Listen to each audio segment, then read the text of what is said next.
మరిన్ని వివరాలు మా ప్రతినిధి శివ ఢిల్లీ నుండి లైవ్ లో అందించడానికి సిద్ధంగా ఉన్నారు. శివ చెప్పండి, అయితే ఢిల్లీ లిక్కర్ స్కామ్ కు సంబంధించి కవిత జైలుకు వెళ్లి 100 రోజులు పూర్తవుతుంది. అయితే ఏంటి అసలు బెయిల్ వస్తుందా రాదా? రౌజ్ అండ్ న్యూ కోర్ట్ ఆమె ఎప్పుడు బెయిల్ కి అప్లై చేసినా తిరస్కరిస్తుంది. దీనికి సంబంధించిన డీటెయిల్స్ ఏంటి? దేశవ్యాప్తంగా సంచలనం రేకెత్తించిన ఢిల్లీ లిక్కర్ పాలసీ స్కామ్ గురించి ప్రధానంగా అందరూ చర్చించుకుంటున్నారు. ఇది దేశవ్యాప్తంగా కూడా సంచలనం సృష్టించింది. దానిలో భాగంగా సౌత్ గ్రూప్లో కీలకంగా వ్యవహరించారంటూ కవితపై ఆరోపణలు రావడం, కవితకు సంబంధించిన వ్యాపార భాగస్వాములందరూ కూడా ఈడీ సిబిఐ వద్ద వాంగ్మూలం ఇవ్వడం, కొంతమంది అప్రూవర్గా మారడం, ఇదంతా కూడా జరిగిన తర్వాత కవిత కీలకంగా వ్యవహరించారనేది ఈడీ వద్ద కీలకమైన ఆధారాలు ఉన్న నేపథ్యంలోనే మార్చి 15వ తేదీన హైదరాబాద్లో కవితను తన నివాసానికి వెళ్ళి సెర్చ్ వారెంట్ పేరుతో కవితను విచారించి తర్వాత అరెస్ట్ వారెంట్ జారీ చేశారు. ఆ తర్వాత 5 గంటల 20 నిమిషాలకు కవితను అరెస్ట్ చేస్తున్నట్లు కుటుంబ సభ్యులకు కవితకు తెలియజేశారు. తర్వాత అక్కడి నుంచి నేరుగా ఢిల్లీ తీసుకొచ్చారు. అదే రోజు రాత్రి తర్వాత 16వ తేదీన రౌజనీ కోర్టులో ఉదయం 11 గంటల తర్వాత రౌజనీ కోర్టు న్యాయమూర్తి కావేరి బవేజ ముందు ఈడీ అధికారులు కవితను హాజరుపరిచిన తర్వాత 10 రోజుల ఈడీ కస్టడీ ఇచ్చారు. ఈడీ కస్టడీ ముగిసిన తర్వాత జ్యుడిషియల్ కస్టడీకి తిహార్ జైలుకు తరలించారు. తిహార్ జైలు ఉండగానే సిబిఐ కూడా కవితను విచారించేందుకు పర్మిషన్ తీసుకుంది. 5వ తేదీన అప్లికేషన్ దాఖలు చేశారు. 6వ తేదీన విచారించారు. 11వ తేదీన అరెస్ట్ చేశారు. 12వ తేదీన కోర్టులో హాజరుపరిచారు. మరో 3 రోజుల పాటు సిబిఐ కస్టడీకి ఇచ్చారు. తర్వాత మళ్ళీ సిబిఐ కస్టడీ ముగిసిన తర్వాత జ్యుడిషియల్ కస్టడీ పొడిగించారు. ఇలా కస్టడీ పొడిగిస్తూ ఉన్నారు. మధ్యలో బెయిల్ పిటిషన్ దాఖలు చేస్తారు. మధ్యంతర బెయిల్ మంజూరు చేయాలంటూ తన కుమారుడి పరీక్షలు ఉన్నాయి కాబట్టి ఆ కుమారుడికి అంటే ఒక పిల్లవాడికి తల్లి అవసరం ఎంతో ఉంటుంది కాబట్టి ఆ పరీక్షల నేపథ్యంలో ఇటు కవిత కుమారుడు చిన్న కుమారుడి పరీక్షల నేపథ్యంలో ఇంటర్ పరీక్షలు ఉన్నాయి కాబట్టి ఏప్రిల్ 16 వరకు బెయిల్ మంజూరు చేయాలంటూ మధ్యంతర బెయిల్ పిటిషన్ దాఖలు చేసిన నేపథ్యంలో మధ్యంతర బెయిల్ పిటిషన్ తిరస్కరించారు. తర్వాత రెగ్యులర్ బెయిల్ పిటిషన్ దాఖలు చేశారు. ఇటు రెగ్యులర్ బెయిల్ పిటిషన్ కూడా తిరస్కరించారు.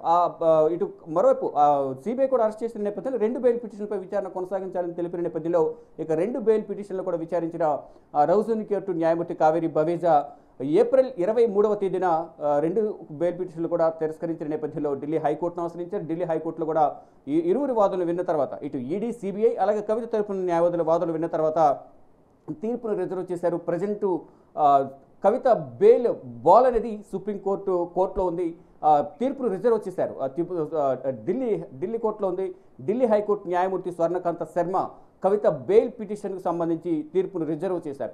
ఇక కవితకు సంబంధించి కవితను ఎవరు కలుస్తున్నారు, ఎవరు కలవడం లేదు, ఎవరు పరామర్శిస్తున్నారు, ఎవరు పరామర్శించడం లేదు అనేది ఒక విషయానికి వస్తే ప్రధానంగా మొదటి నుంచి కూడా కవిత అరెస్ట్ అయిన దగ్గర నుంచి పలుమార్లు హరీష్ రావు, కేటీఆర్, పార్టీకి సంబంధించిన సీనియర్ నేతలు, అనుచర వర్గం, కవిత అభిమానులందరూ కూడా కొంతమంది తిహార్ జైలుకు వెళ్ళి ములాఖతుల భాగంగా కలుస్తూ ఉన్నారు.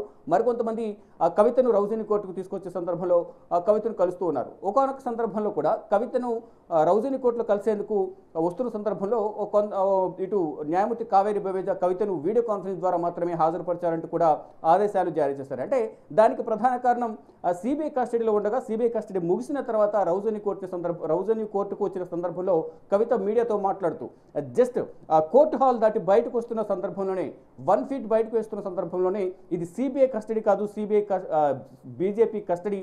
బయట బీజేపీ ఏదైతే ప్రశ్నలు ఏదైతే ఆరోపణలు చేస్తుందో అక్కడ సిబిఐ కూడా అదే ప్రశ్నలు అడుగుతుంది. గత 2 సంవత్సరాలుగా అడిగిన ప్రశ్నలని అడుగుతున్నారంటూ వ్యాఖ్యలు చేయడం, ఆ వ్యాఖ్యలు వెనకే ఉన్న న్యాయమూర్తి కావేరి బవేజా చెవిన పడడం, దానికి సంబంధించి సంతకాల సేకరణ కోసం వెళ్ళిన సందర్భంలో కవిత న్యాయమూర్తి మోహిత్ రావుకు ఒక వార్నింగ్ అనేది సున్నితంగా ఇచ్చారు. మరలా కోర్టు హాల్లో మాట్లాడితే మాత్రం కోర్టుకు రానివ్వరు, డైరెక్ట్గా వీడియో కాన్ఫరెన్స్ ద్వారానే తిహార్ జైలు నుంచి హాజరుపడతారంటూ కూడా ఆదేశాలు జారీ చేశారు. దానికి అనుగుణంగానే తర్వాత 2 సార్లు కూడా వీడియో కాన్ఫరెన్స్ ద్వారానే కవితను రౌజనీ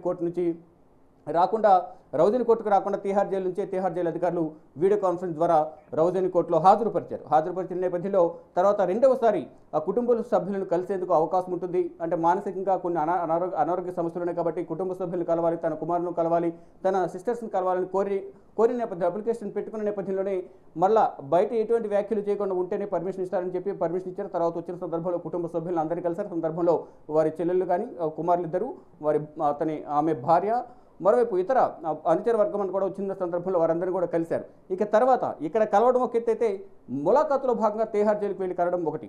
మొదటి నుంచి కూడా కేటీఆర్, హరీష్ రావు, వారి భర్త కానీ ఇతర కుటుంబ సభ్యులు కానీ వెళ్ళి మాత్రమే కలుస్తున్నారు. రీసెంట్గా కేటీఆర్ ఒకసారి కలిశారు. తర్వాత మాజీ మంత్రులు, ప్రజెంట్ ఎమ్మెల్యేలుగా ఉన్న సబితా ఇంద్రారెడ్డి, సత్యవతి రాథోడ్ తీహార్ జైలులో వెళ్ళి కలిశారు. ములాఖాతులో భాగంగా మరికొంతమంది వెళ్ళి కలుస్తూ వస్తున్నారు.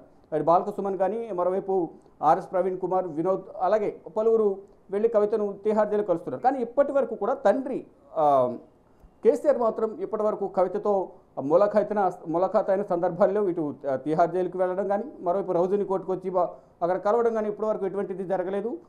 కేవలం ఇక్కడ రాజకీయంగా కొన్ని ఇబ్బందులు ఎదుర్కొంటున్నారు. మరోవైపు అక్కడ తెలంగాణలో అసెంబ్లీ ఎన్నికలు జరిగిన తర్వాత కాలు జారిపడడం, అక్కడ అనారోగ్య సమస్యలు రావడం వల్ల కొంత కలవలేకపోయారనేది ఒక వార్త అయితే, మళ్ళీ ఇప్పుడు పార్టీ పరిస్థితి బాగోలేదు, మానసికంగా ఆయన బయట తిరగలేకపోతున్నారనేది మరోవైపు కొన్ని విమర్శలు వస్తున్నాయి. దానిలో భాగంగా కవితను కలిసేందుకు ఆయన వెళ్ళలేకపోతున్నారు అనేది ఒక విమర్శ అయితే విమర్శలు వస్తూ ఉన్నాయి. కానీ ఇక్కడ రాజకీయంగా కవిత భవిష్యత్తు ఏంటి, తెలంగాణలో బీఆర్ఎస్ భౌతవ్యం ఏంటి అనే దానిపై ఇప్పుడు రెండు కూడా చర్చలు కొనసాగుతూ ఉన్నాయి. గతంలో ఫామ్ హౌస్లో ఏదైతే ఎమ్మెల్యేల కొనుగోలు విషయానికి వచ్చి వ్యవహారం అయితే ఏదైతే ఉందో దానికి సంబంధించి గతంలో బిఎల్ సంతోష్ను అరెస్ట్ చేయడానికి ఢిల్లీ వచ్చారు. అంటే గత ప్రభుత్వ హయాంలో ఫామ్ హౌస్లో అయితే బీజేపీకి సంబంధించిన కొంతమంది స్వామీజీలు ఇటు ఈ బీఆర్ఎస్ ఎమ్మెల్యేలు కొనుగోలు చేసేందుకు ప్రయత్నించారు. దానికి సంబంధించి ఫోన్ ట్యాపింగ్ అనేది రీసెంట్గా రాధాకృష్ణన్ను తెలంగాణ ప్రభుత్వం రేవంత్ రెడ్డి సర్కార్ బయటకు అధికారంలోకి వచ్చిన తర్వాత తెలంగాణలో ఫోన్ ట్యాపింగ్ వ్యవహారంపై దృష్టి సారించింది. దానిలో భాగంగా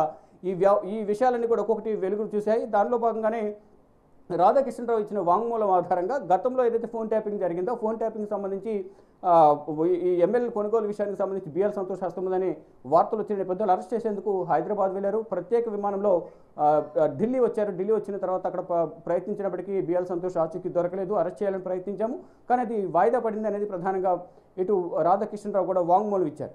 ఇక కావాలని బీజేపీ కవితను అరెస్ట్ చేసిందని మొదటి నుంచి కూడా బీఆర్ఎస్ ఆరోపిస్తుంది. కవిత కూడా బీజేపీలోకి నన్ను రమ్మన్నారు, కీలకమైన పదవి తనకు కట్టబెడతామని బీజేపీ నేతలు చెప్పారు, నేను వెళ్ళలేదు, అందుకని నన్ను అరెస్ట్ చేశారు అనేది ప్రధానంగా కవిత గతంలోనూ అరెస్ట్ కాకముందు చెప్పారు. అరెస్ట్ అయిన తర్వాత కూడా రౌజన్ కోర్టుకు వచ్చిన సందర్భంలో మీడియాతో